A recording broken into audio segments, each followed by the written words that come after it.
세계 경제 전망만큼이나 우리나라 상황도 좋지 않습니다.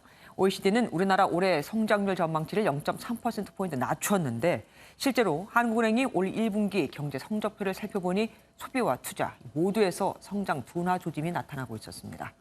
앞으로가 더 문제인 겁니다. 윤지원 기자가 보도합니다. 올해 1분기 우리나라 경제 성장률은 0.6%로 지난 4월 발표보다 0.1%포인트 하향 조정됐습니다. 지난해 4분기보다 0.7%포인트 하락한 수치입니다. 코로나19 재확산과 고물가로 민간 소비와 투자가 예상보다 저조했기 때문입니다.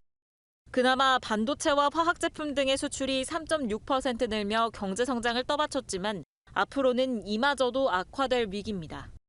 우크라이나 사태 장기화와 중국의 경기 둔화 영향이 본격 반영되면 경제 성장률을 떠받치는 수출까지 감소할 것으로 보이기 때문입니다.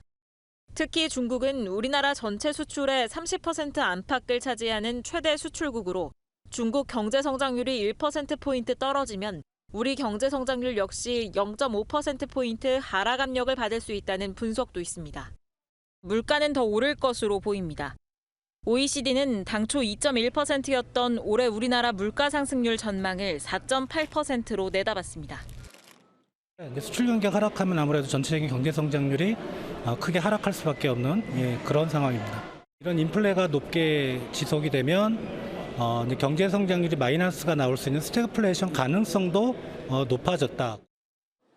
세계적인 스태그플레이션 위기에 우리나라만 예외일 수 없다는 우려가 커진 겁니다.